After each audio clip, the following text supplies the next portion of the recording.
Hi, it's Steve. Today we'd like to show you how to change the drain hose assembly on your top load washer.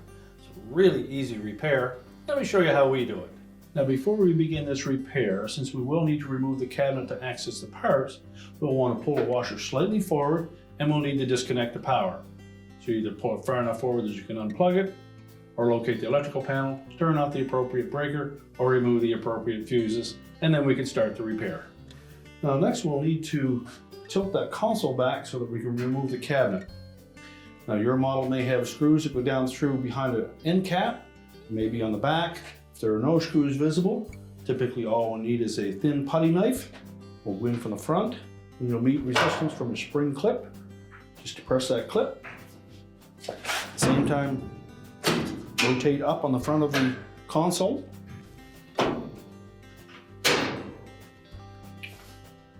Now all we need to do is rotate that console backwards and it will support itself. Next we'll disconnect the lid switch harness, release the locking tab, pull the harness away.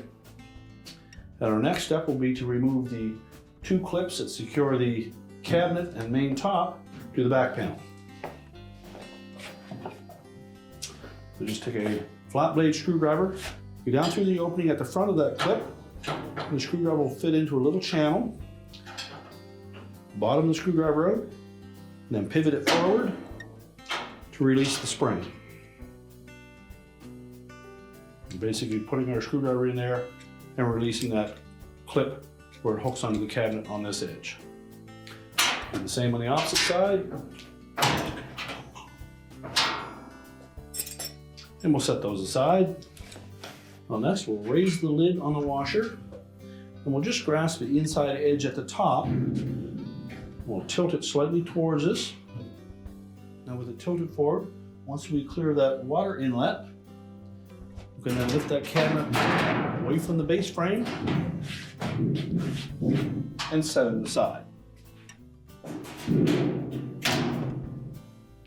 Now with the cabinet removed, our next step will be to remove the bracket that supports that drain hose to the back of the cabinet. There's some arrowhead fasteners here that we need to release. Using a pair of pliers, we just squeeze those together. And then we're going to push that holder in through the back of the cabinet.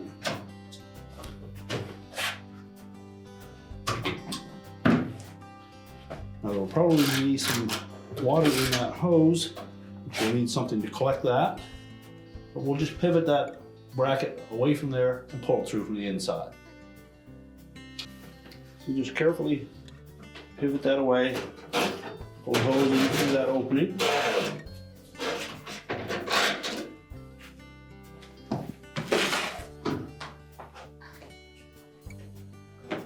And drain any water that may be in that hose.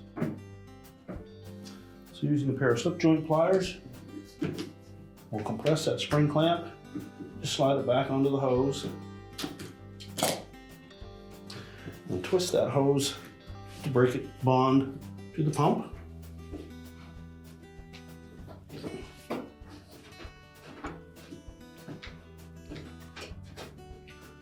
And capture any remaining water. We'll remove that clamp to use on the new hose.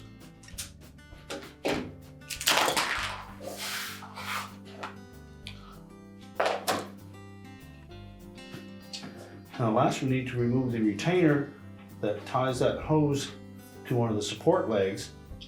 Now there are some plastic fasteners that spread open when they get pushed into that hole. So you need to take a flat blade screwdriver, go in through this opening and collapse those. Or you can break them off completely. Doesn't matter because there are new ones attached to your replacement hose. So you just grasp one of those brackets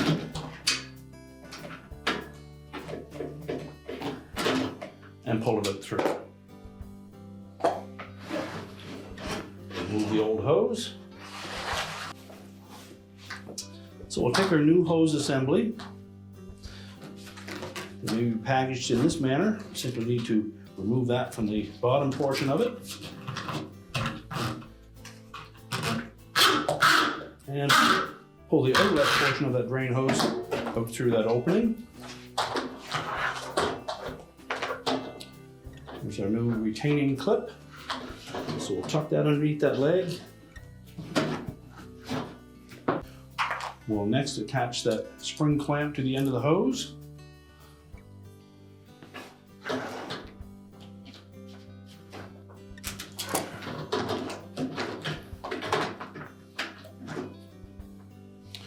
We'll fit that hose fully onto the pump.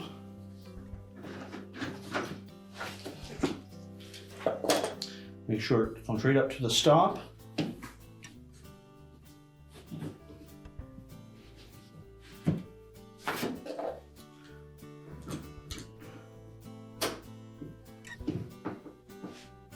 Position the clamp fully up onto the pump. We'll line up the fasteners for that retainer. Push those into the hole on the side of that leg.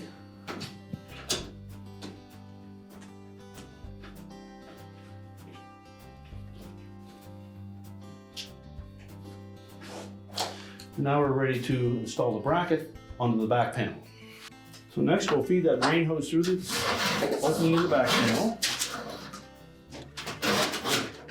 And then we'll need to manipulate that bracket so we can get those tabs to straddle the metal edge of that back panel. There should be 2 showing on the inside and 3 more out on the back. With that in place, the fasteners on the opposite side of that should line up with the rectangular openings in the back. Simply press those into place. Make sure both top and bottom are securely engaged.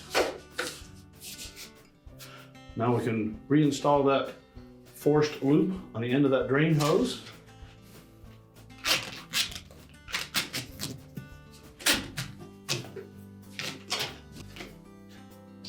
And now we're ready to push the washer back into place and we can reinstall the cabinet. Now as we position that cabinet over the base frame, again we want to make sure that that bottom lip at the front of the panel goes in underneath the base frame. And then while looking down through that lid opening, we can see where those 2 hooks are on the base. And line that up top. Tilt the cabinet back.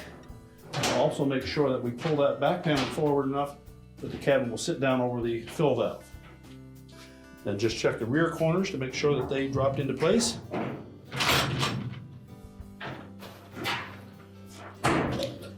Now just make sure that none of the harness or air dome tube are pinched. We'll take our mounting brackets and we'll engage the straight vertical end up into that slot on the back. Line it up with the 2 slots in the top and then press it down into place until it latches. Do the same on the opposite side. Put that straight vertical piece right into that slot on the back panel. Line it up, snap it into place. We'll reattach our lid switch harness. Make sure that locking tab engages. Now we'll rotate that console into position. We'll make sure that we hook the rear of that console, those 2 little hook-shaped feet, into the rear holes on the main top, and the spring clips will fit into the larger holes towards the front. Make sure the back panel is tucked up in underneath the top of the console. Line up those rear legs.